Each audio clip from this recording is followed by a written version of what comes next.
Hello, नमस्ते। I am Deepali Goyal. स्वागत है आप सभी का साइंस मैजिक पर। तो स्टूडेंट्स, जैसा कि आप सब जानते हैं, हम लोग एसएससी जीडी की सीरीज़ देख रहे थे। एसएससी जीडी में साइंस के पूछे गए क्वेश्चंस जो हैं वो मैं आपको लोगों को करवा रही हूँ। मैंने आप लोगों को बताया था कि हमारे पास लगभग 135 क्वेश्चन हैं, जिसे हम 4 से 5 वीडियोज़ में कवर करेंगे और पूरी की पूरी एसएससी जीडी की सीरीज़ को ख़त्म कर देंगे। इसके अलावा आप लोग जानते हैं हमारी रेलवेज़ की सीरीज़ चली रही है और एक्स्ट्रा क्वेश्चन की सीरीज़ भी चल रही है। बैच में आप लोगों को पढ़ने को भी मिल रहा है, ठीक है? तो चलिए, लास्ट क्वेश्चन हमने लास्ट क्लास में क्या देखा था? हमने देखा था यही वाला क्वेश्चन कि निम्नलिखित में से कौन-सा कथन सत्य है? इसका आंसर जाएगा क्षार स्वाद में कड़वे होते हैं, यानी कि bases are bitter in taste. ठीक है? बेसिस क्या होते हैं? बिटर होते हैं टेस्ट में। ठीक है? अब चलते हैं आज के पहले क्वेश्चन की तरफ। आज का पहला क्वेश्चन है स्टूडेंट्स, पानी के लिए शुद्ध और उपयुक्त जल को डैश के रूप में जाना जाता है। पीने के लिए शुद्ध और उपयुक्त जल को डैश के रूप में जाना जाता है, यानी कि वह जल जो कि हम पीते हैं उसे क्या बोलते हैं? उसे पेय जल बोलते हैं। पेय जल मतलब पीने लायक पानी, पेय जल। ठीक है? चलिए नेक्स्ट क्वेश्चन देखते हैं। नेक्स्ट क्वेश्चन आता है क्वेश्चन नंबर 9 हमारे पास। निम्नलिखित में से कौन सा वनों की कटाई का परिणाम नहीं है, यानी कि इनमें से क्या नहीं होता जब वन काटे जाते हैं? तो पहला ऑप्शन है प्रकृति के समग्र संतुलन में गड़बड़ी। तो बिल्कुल, अगर वन कटेंगे, अगर पेड़ कटेंगे, तो हमारी प्रकृति यानी कि हमारा नेचर जो है उसमें गड़बड़ियां होंगी, प्रॉब्लम्स होंगी। तो ये पॉइंट तो बिल्कुल ठीक है, ये तो परिणाम है। पृथ्वी पर प्रदूषण के स्तर में वृद्धि, बिल्कुल सही है। पेड़ कम होते जाएंगे तो प्रदूषण बढ़ता जाएगा, कार्बन डाइऑक्साइड बढ़ती जाएगी। तो ये भी बिल्कुल सही है, ये तो परिणाम है। वायुमंडल में ऑक्सीजन के स्तर में वृद्धि, बिल्कुल गलत। पेड़ ही तो हमें ऑक्सीजन देते हैं और ऑक्सीजन, पेड़ ही कम होंगे तो ऑक्सीजन कम होगी ना, तो बढ़ेगी थोड़ी ना। तो ये इसका आंसर चला जाएगा कि मंडल में ऑक्सीजन के स्तर में वृद्धि नहीं होती, बल्कि कमी आती है। भूजल के स्तर में कमी, तो जल से तो पेड़ों का कोई लिंक ही नहीं है। ठीक है? तो भूजल के स्तर में कमी तो होगी ही नहीं कटाई से तो भूजल का स्तर एक तरीके से बढ़ सकता है ज़रूर। ठीक है? नेक्स्ट क्वेश्चन, 11 जुलाई को प्रत्येक वर्ष डैश के रूप में मनाया जाता है। तो 11 जुलाई होता है विश्व जनसंख्या दिवस, यानी कि वर्ल्ड पॉपुलेशन डे होता है। ठीक है? सिंपल सा क्वेश्चन था। नेक्स्ट क्वेश्चन, डैश को विटिकल्चर के रूप में जाना जाता है। ठीक है? विटिकल्चर क्या होता है स्टूडेंट्स? विटी जो शब्द होता है ये अंगूर के लिए यानी ग्रेप्स के लिए इस्तेमाल होता है। तो ग्रेप्स की खेती, अंगूर की खेती के लिए विटीकल्चर शब्द यूज होता है। ठीक है? उसके अलावा जो पिफीकल्चर शब्द है, पिफी, ये मछली के लिए इस्तेमाल होता है। ठीक है? रेशम कीट के लिए क्या होता है? तो रेशम कीट के लिए होता है फिलीकल्चर, सॉरी, सेरीकल्चर। सेरीकल्चर किसके लिए होता है? रेशम कीट के लिए। ठीक है? इसके अलावा आप लोगों को एक और याद रखना है, वर्मी कल्चर किसके लिए होता है? केचुए के लिए, अर्थवर्म के लिए होता है वर्मी कल्चर। ठीक है? नेक्स्ट क्वेश्चन देखते हैं। नेक्स्ट क्वेश्चन है हमारे पास, निम्न में से कौन सी अधातु बहु परमाणविक है, यानी कि पॉलीएटॉमिक है, यानी कि वो क्या करती है, खुद के कई एटमों के साथ जुड़ जाती है। देखो क्या मतलब होता है पॉलीएटॉमिक का, क्या मतलब है? देखो जो अधातु होती है ना वो कई टाइप की होती है। एक होती है मोनोएटॉमिक। मोनोएटॉमिक मतलब वो सिर्फ अकेली पड़ी रहती है, किसी के साथ नहीं जुड़ती। ठीक है? एक होती है डायएटॉमिक, जो आपस में जुड़ती है दो में। एक होती है ट्राई एटॉमिक, यानी तीन में जुड़ती है। और ट्राई से ज्यादा, जो तीन से ज्यादा में जुड़े, वो होती है पोली एटॉमिक। अभी समझा रही हूँ अच्छे से। अगर मैंने आपको बोला ऑक्सीजन, तो ऑक्सीजन कैसे होता है? O2 होता है, तो दो ऑक्सीजन जुड़े हुए हैं यानी वो डायएटॉमिक होगा। नाइट्रोजन तो N3 ट्राई एटॉमिक होगा। अगर मैंने बोला हाइड्रोजन, तो वो डाइएटॉमिक होगा, लेकिन मैं हीलियम बोलूंगी तो वो अकेला रहता है, मोनोएटॉमिक हो जाएगा। ठीक है? तो ऐसे स्पीशीज जो कि अकेले रहते हैं वो मोनोएटॉमिक, यानी कि एक परमाणविक। दो एटम रहते हो डाइएटॉमिक, यानी कि द्विपरमाणविक। और तीन रहते हो तो त्रिपरमाणविक, यानी ट्राइएटॉमिक। लेकिन तीन से ज्यादा वालों को बोलते हैं पॉलीएटॉमिक, जो कि सल्फर है। सल्फर कैसे रहता है? S8, 8 सल्फर आपस में जुड़ के रह सकते हैं। सल्फर का एक और नाम होता है, सल्फर को गंधक के नाम से भी जाना जाता है। तो सल्फर क्या है? 8 इकट्ठे रह सकते हैं, इसीलिए ये क्या हुए? पोली एटॉमिक हुए। क्लियर है? नेक्स्ट क्वेश्चन, क्वेश्चन नंबर 10 है हमारे पास। पानी के एक अणु में हाइड्रोजन और ऑक्सीजन के द्रव्यमानों का अनुपात कितना होता है? यानी कि आपको बोला है कि हमने एक H2O लिया, तो H2O के अंदर ऑक्सीजन और हाइड्रोजन के मास की रेशो पूछी है इन्होंने। ठीक है? तो हाइड्रोजन का मास कितना होगा बताओ? हाइड्रोजन रेशो ऑक्सीजन, ऐसे लिख दूं? हाइड्रोजन कितने हैं? दो, तो मास भी होगा दो। और ऑक्सीजन कितने हैं? 1 तो माफ होगा 16, काट दो इसको, 1:8। Option 2 will be the right answer. आप देख पा रहे हैं 1:8 क्या होती है? पानी के एक अणु में हाइड्रोजन और ऑक्सीजन के द्रव्यमानों का अनुपात होता है, रेशो होती है। ठीक है, ठीक है। नेक्स्ट क्वेश्चन देखें। तो नेक्स्ट क्वेश्चन आता है हमारे पास, निम्नलिखित में से कौन सा जंतु अपनी त्वचा द्वारा श्वसन करता है? यानी कि जो अपनी स्किन से क्या करता है? रेस्पिरेशन करता है, ऐसा एनिमल पूछा है इन्होंने। ठीक है, तो चलिए ऑप्शन देखते हैं। मोर, बिल्कुल नहीं, मोर एक मैमल है तो वो अपने फेफड़ों से यानी लंग से करेगा। खरगोश भी एक मैमल है, लंग से करेगा। हिरन भी एक मैमल है, लंग से करेगा। मेंढक जो है वो होता है एक उभयचर यानी कि एम्फीबियन। इसके पास गिल्स भी होते हैं पानी के अंदर सांस लेने के लिए, त्वचा भी होती है सांस लेने के लिए, और लंग्स भी होते हैं पानी से बाहर सांस लेने के लिए। तो मेंढक एक ऐसा जंतु है जो कि अपनी स्किन से भी सांस ले सकता है। इसके अलावा स्किन से कौन सांस ले सकता है भाई? अर्थवोम यानी केचुआ भी अपनी स्किन से ही सांस लेता है। तभी तो उनकी जो स्किन होती है ना वो बाहर से मोइस्ट होती है, यानी गीली गीली सी होती है, नमी वाली। ठीक है, नेक्स्ट क्वेश्चन। क्वेश्चन नंबर 2 है हमारे पास, अल्फा कण के द्विआवेशित डबली चार्ज आयन होते हैं। ठीक है, अल्फा कण क्या होता है? बस सीधी सीधा सा क्वेश्चन है, अल्फा कण है क्या है, अल्फा पार्टिकल क्या है? तो जब स्टूडेंट हीलियम जो होता है वो अपने 2 इलेक्ट्रॉन किसी को दे देता है और बन जाता है +2, तो इसी को बोलते हैं अल्फा। हमने सुना था रदरफोर्ड ने एक एक्सपेरिमेंट किया था। रदरफोर्ड ने एक सोने की पत्ती का एक्सपेरिमेंट किया था जिसके द्वारा उसने न्यूक्लियस यानी कि नाभिक की खोज की थी। उस रदरफोर्ड ने अपने एक्सपेरिमेंट के दौरान एक तो सोना इस्तेमाल किया था, गोल्ड, प्लस उसने अल्फा किरणें इस्तेमाल की थी, अल्फा रेज इस्तेमाल की थी। और अल्फा रेज का क्या मतलब था? अल्फा रेज का मतलब था हीलियम +2। देखो हीलियम का एटॉमिक नंबर होता है 2, यानी कि इलेक्ट्रॉन भी कितने होंगे? 2। तो इलेक्ट्रॉनिक विन्यास भी कितना होगा? 2। हीलियम 2 के 2 इलेक्ट्रॉन ही किसी को दे देता है, दानवीर हो गया। हीलियम ने क्या किया? 2 इलेक्ट्रॉन दे दिए तो ये दानवीर हो गया यानी पॉजिटिव हो गया। तो हीलियम +2 को ही अल्फा किरण कहते हैं। और इन्होंने क्या पूछा है? इन्होंने पूछा है कि किसके आयन होते हैं? तो हीलियम के आयन होते हैं अल्फा कण। ठीक है, बेरिलियम Be होता है, हाइड्रोजन H होता है, लिथियम Li होता है। ठीक है, अल्फा कण किससे बनते हैं? हीलियम से बनते हैं। नेक्स्ट क्वेश्चन, क्वेश्चन नंबर 10 है हमारे पास, निम्नलिखित में से सर्वाधिक अभिक्रियाशील धातु कौन सी है? यानी कि सबसे ज्यादा मोस्ट मोस्ट रिएक्टिव मेटल पूछा है। तो अगर मोस्ट रिएक्टिव मेटल कोई आपको बोल देना तो दो होते हैं, सोडियम और पोटेशियम। और यहाँ पर ऑप्शन में पोटेशियम दिया हुआ है तो सीधे सीधे टिक। दो ऐसे मेटल जो कि बहुत ज्यादा रिएक्टिव होते हैं वो है सोडियम और पोटेशियम। ये इतने ज्यादा रिएक्टिव होते हैं स्टूडेंट्स कि इन दोनों को मिट्टी के तेल यानी कि किरोसिन में डुबो के रखा जाता है, क्योंकि अगर इन्हें खुला छोड़ दिया गया तो ये रिएक्शन कर देंगे। ठीक है, तो क्वेश्चन ये भी आ जाता है कि मिट्टी के तेल में डुबो के किसको रखा जाता है? तो सोडियम और पोटेशियम को। इनकी एक और खास बात है कि ये इतने सॉफ्ट होते हैं, इतने नरम होते हैं कि ये चाकू से भी कट जाते हैं। जैसे चाकू से हम केक काटते हैं ना, बिल्कुल वैसे ही सोडियम और पोटेशियम कट जाते हैं, ये इतने सॉफ्ट होते हैं। ठीक है, क्लियर है? इसके अलावा आपको एल्यूमिनियम, सिल्वर, आयरन दिख रहा है, ये ज़्यादा अभिक्रियाशील नहीं है। नेक्स्ट क्वेश्चन आता है, क्वेश्चन नंबर हमारे पास जो भी क्वेश्चन है, which of the following chemical is use to cause artificial rain? यानी कि आर्टिफिशियल रेन, नकली बारिश जो होती है वो बनाने के लिए कौन से केमिकल यूज किए जाते हैं? तो सिल्वर आयोडाइड यानी कि AgI जो है वो इस्तेमाल किया जाता है किसके लिए? आर्टिफिशियल बारिश करवाने के लिए। ठीक है, याद रखिएगा, silver iodide. Next question, question number 19 हमारे पास आता है, किसी वस्तु के त्वरण के को तब डैश कहा जाता है जब वह वस्तु एक सीधी रेखा में गति करती है और समय के नियमित अंतराल में उसका वेग बढ़ता या घटता है।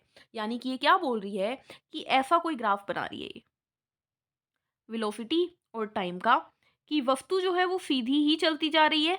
ठीक है, टाइम के साथ साथ उसका वेग घटता और जो बढ़ता है ना वो नियमित अंतराल से घटता बढ़ता है। ठीक है, इसका मतलब है स्टूडेंट कि वस्तु का एक्सेलरेशन यानी कि त्वरण क्या है? सेम है। ठीक है, क्योंकि देखो इन्होंने क्या बोला है, देखो नियमित अंतराल में उसका वेग बढ़ता या घटता है, यानी कि वेग बढ़ और घट रहा है। देखो पहली बात इन्होंने ये बोल दिया कि वेग या तो बढ़ रहा है या घट रहा है, इसका मतलब एक्सेलरेशन तो होगी, लेकिन क्योंकि नियमित अंतराल से हो रही है तो एक्सेलरेशन भी नियमित रहेगी यानी सेम रहेगी, एक समान रहेगी।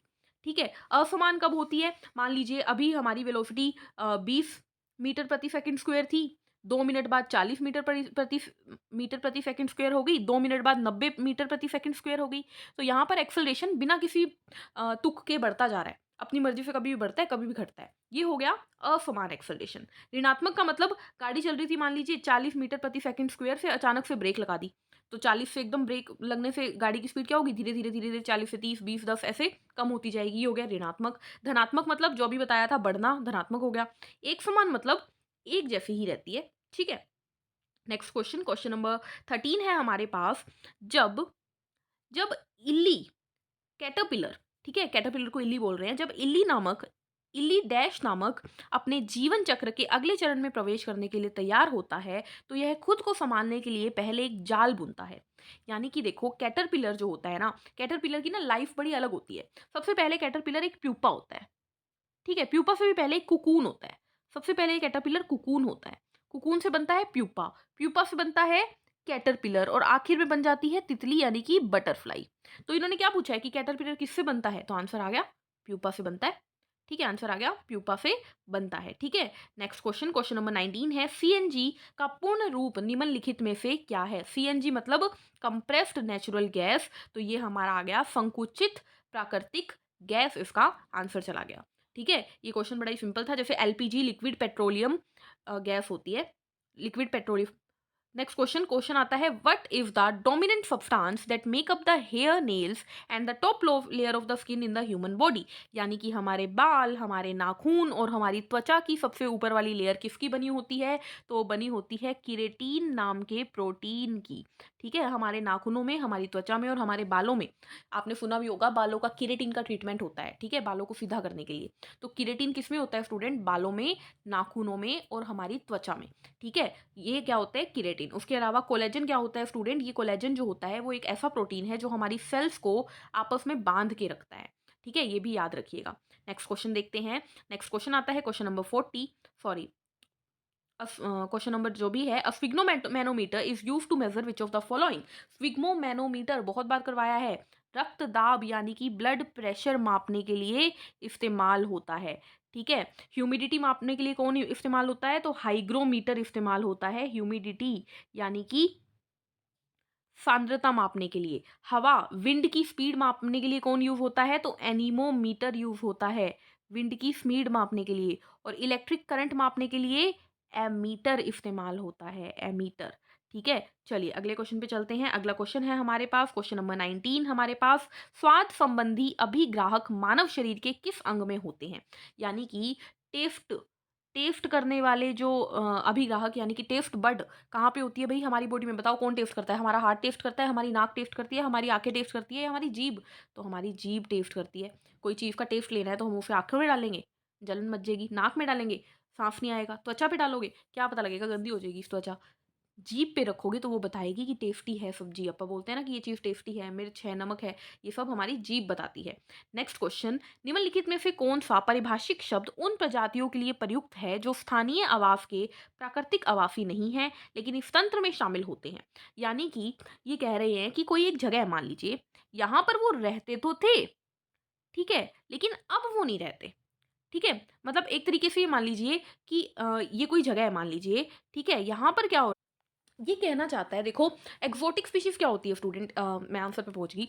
देखो कोई स्पीशीज जो मान लीजिए रहती कहीं और है लेकिन यहाँ पे कुछ टाइम के लिए आके रहने लगी, ठीक है, यानी कि यहाँ पर प्राकृतिक आवास ही नहीं है, नेचुरली यहाँ पर ही नहीं रहती वो हमेशा, लेकिन स्थानीय आवास करती है, मतलब कभी कभी आती है, ठीक है। तो ऐसी स्पीशीज को क्या कहते हैं, ऐसी स्पीशीज को एक्सोटिक स्पीशीज कहते हैं या फॉरेन स्पीशीज कहते हैं, ठीक है। जैसे फॉरनर हमारे इंडिया में आते हैं, अब इंडिया के होते तो नहीं वो, लेकिन फॉरनर इंडिया में आके रहते हैं ना कुछ देर, लेकिन वो इंडिया के नहीं है, लेकिन हम उन्हें अपना हिस्सा मानते हैं क्योंकि वो इंडिया में आते हैं। उसी तरीके से एक्सोटिक स्पीशीज वो स्पीशीज है जो आई बाहर से है लेकिन वो अब इंडिया में रहने लगी है, तो अब हमारा वो हिस्सा बन चुकी है, लेकिन रहेगी तो ओरिजिन तो उसकी हमेशा बाहर की रहेगी ना। बात समझ में आई। चलिए, एबायोटिक मतलब जिसमें जान नहीं होती, जैसे कि जल हो गया, हवा हो गई, आग हो गई, ठीक है। नेक्स्ट क्वेश्चन, क्वेश्चन नंबर 22 हमारे पास आ रहा है, जीव जंतुओं की संरचना, स्वरूप और परिस्थितिक वितरण के वैज्ञानिक अध्ययन को डैश कहा जाता है। जब हम जीव जंतुओं की बॉडी की संरचना यानी मॉर्फोलॉजी, उनकी शेप, उनकी मतलब कंडीशंस, ये सब पढ़ते हैं तो उसे क्या बोलते हैं, देखो जंतुओं की पढ़ रहे हैं तो जंतु विज्ञान होगा, ठीक है, जंतुओं की पढ़ना, देखो छिपकली विज्ञान, छिपकली की पढ़ना। इन्होंने जब जीव जंतु बोल दिया तो हम खाली छिपकली की क्यों बात करें? ठीक है, जब जीव जंतु बोल दिया तो हम पौधों की क्यों बात करें? और जब जीव जंतु बोल दिया तो हम नृजाति विज्ञान यानी एथनोलॉजी की क्यों बात करें? हम तो जंतुओं की बात करेंगे ना। तो जंतु विज्ञान is the right answer. Father कौन है इसके? तो जंतु विज्ञान के फादर हैं हमारे अरस्तू यानी कि एरिस्टोटल। याद है ना, ये बहुत इंपॉर्टेंट क्वेश्चन है। चलिए नेक्स्ट क्वेश्चन पे चलते हैं। क्वेश्चन नंबर 23, निम्नलिखित में से क्या खाद्य और जल प्रदूषण का कारण नहीं है? यानी कि इनमें से कौन सा ऑप्शन वह है जो कि हमारे फूड और वाटर पोल्यूशन नहीं करता? खाद्य पदार्थों का अनुचित भंडारण, अगर हम खाने को बेतुका स्टोर करते रहेंगे तो वो खराब ही है। तो ये तो कारण है। कारखानों से निकला रासायनिक अपवाह, बिल्कुल, अगर जो इंडस्ट्रीज होती है वहाँ से जो केमिकल्स निकलते हैं, केमिकल का धुआं निकलता है, वो सारे हमारे लिए हानिकारक है, तो वो हमारा खाद्य और जल प्रदूषण करता है।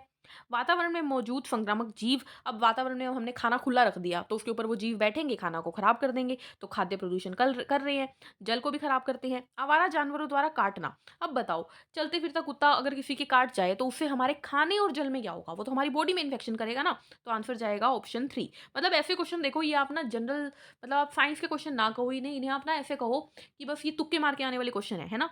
मतलब जिंदगी से जो हमने सीखा है उससे आधी साइंस हो जाती है। बताओ, नेक्स्ट क्वेश्चन आता है, क्वेश्चन नंबर 5।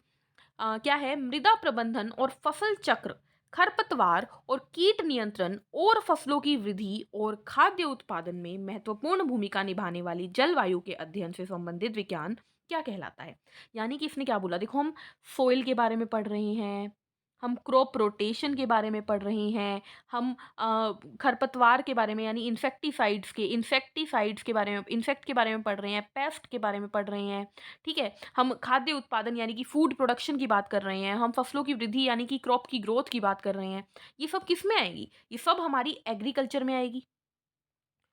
एग्रीकल्चर यानी कृषि में आएगी, और कृषि के अध्ययन को क्या बोलेंगे? कृषि विज्ञान यानी कि एग्रोनोमी। कोशिका के अध्ययन को साइटोलॉजी। शरीर रचना, जब हम किसी की शरीर की अंदरूनी बातों को पढ़ते हैं कि भाई पेट है तो पेट में क्या क्या है, तो एनेटमी। और सिर्फ घास की एग्रोस्टोलॉजी। लेकिन कृषि विज्ञान में क्या हो गया? सब कुछ, यानी कि हमारी कोई क्रॉप है तो उसे कैसी मिट्टी चाहिए, उसे कैसे न्यूट्रिएंट चाहिए, उसकी ग्रोथ कैसे होगी, उसको और ज़्यादा मतलब उसका प्रोडक्शन कैसे करवाएं, हम उसको इंसेक्ट से, पेस्ट से कैसे बचाएं, उन पे क्या उर्वरक डालें, ये सब की स्टडी होगी कृषि विज्ञान। ठीक है, नेक्स्ट क्वेश्चन, क्वेश्चन नंबर 16 हमारे पास आता है। देखिए क्या, डैश पीनियल ग्रंथि से स्रावित होता है? पीनियल ग्रंथि से क्या निकलता है भाई? पीनियल ग्रंथि जो होती है हमारी सबसे छोटी ग्रंथि है बॉडी की, पीनियल ग्रंथि, जो कि हमारे ब्रेन के एकदम बीचों बीच होती है, उससे निकलता है मेलेटोनिन नाम का पिगमेंट। अब मेलेटोनिन और मेलानिन अलग अलग होते हैं, याद रखिएगा। प्रोजेस्टेरोन कहाँ से निकलता है? तो ये फीमेल की ओवरी से निकलता है। ठीक है, इंसुलिन कहाँ से निकलता है? तो ये अग्नाशय से निकलता है। एपिनेफ्रिन कहाँ से निकलता है? तो एपिनेफ्रिन से आपको कोई फर्क नहीं पड़ना चाहिए, ये कहाँ से निकलता है, आपके काम का नहीं है ये। ठीक है, मेलेटोनिन कहाँ से निकलता है? पीनियल ग्रंथि से। क्वेश्चन नंबर 9 आता है हमारे पास, यदि एन परमाणु का ऊर्जा स्तर सूचांक है तो एम कक्षक के लिए एन के बराबर है। मतलब ये क्या बोलना चाहता है कि परमाणु का ऊर्जा स्तर यानी कि एनर्जी लेवल जो होता है किसी भी एटम का, उसका सूचांक एन है। ठीक है, यहाँ पर एन का मतलब क्या है स्टूडेंट? एन के एल एम एन वाला नहीं है, वो चीज़ बात नहीं कर रही। इन्होंने ये बोला है कि हम बोल रहे हैं कि कोई परमाणु है यानी कोई एटम है और मैं उसकी ना एनर्जी लेवल का बात कर रहा हूँ। ठीक है, तो एम के लिए यानी कि सबसे पहले होता है के, फिर होता है एल, फिर होता है एम। एम के लिए ये ऊर्जा स्तर क्या होगा? तो आपको पता है पहला पहला लेवल कौन सा होता है? बताओ। पहला लेवल होता है के, सबसे पहली कक्ष। दूसरा लेवल क्या होता है? एल। तीसरा क्या होता है? एम। तो एम का क्या है? 3। अगर ये एल का पूछ लेता तो 2, के का पूछ लेता 1, पी का पूछ लेता तो बताओ, K L M N O P यानी 4, 5 होता पी का। बात समझ में आ रहे हो? इन्होंने ये बोला है कि एम के लिए ये बताओ कि उसका कौन सा ऊर्जा स्तर होता है, तो 3 आएगा ना उसका, के एल एम। ठीक है, नेक्स्ट क्वेश्चन, क्वेश्चन नंबर 7 हमारे पास है। देखिए, मानव दृश्य प्रणाली द्वारा अनुभव किए जाने वाले प्रकाश को मापने के विज्ञान प्रकाश मिति का मूल एसआई मात्रक क्या है? सीधी सीधी बात बोलिए कि कोई प्रकाश जो है कहीं पर जा रहा है और एकदम से गिर रहा है, तो वहां पर वो किस हिसाब से गिर रहा है या कितनी तीव्रता से गिर रहा है, उन सबको मापने के लिए एसआई मात्रक क्या है? तो एक तरीके से ये किसकी बात कर रहा है? ये ज्योति तीव्रता की बात कर रहा है, यानी ल्यूमिनस इंटेंसिटी की बात कर रहा है, और ल्यूमिनस इंटेंसिटी की यूनिट क्या होती है? कैंडेला। अब ये क्वेश्चन मान लो मुझे नहीं आता, ठीक है, क्वेश्चन थोड़ा कंफ्यूजिंग है, हो सकता है आपको ना आए, तो आप कैसे सोल्व करोगे? आप ऐसे सोल्व करोगे, देखो मोल होती है अमाउंट ऑफ सब्सटेंस, यानी पदार्थ की मात्रा। कहीं पर भी पदार्थ की मात्रा का ज़िक्र किया गया है? नहीं किया गया, मोल नहीं हो सकता। कहीं पर भी करंट का ज़िक्र किया गया है? एम्पीयर नहीं हो सकता। कहीं पर भी टेम्परेचर का ज़िक्र किया गया है? नहीं किया, तो केल्विन भी नहीं हो सकता। कंडेला बचा, कंडेला किससे जुड़ा था भई? कहाँ पढ़ा था कंडेला, कहाँ पढ़ा था? ज्योति यानी प्रकाश से रिलेटेड पढ़ा था, तो यही आंसर हो सकता है। ऐसे आपको इस आंसर को टिक करना है, ठीक है? कुछ क्वेश्चंस ऐसे भी निकालने पड़ते हैं, याद रखिएगा।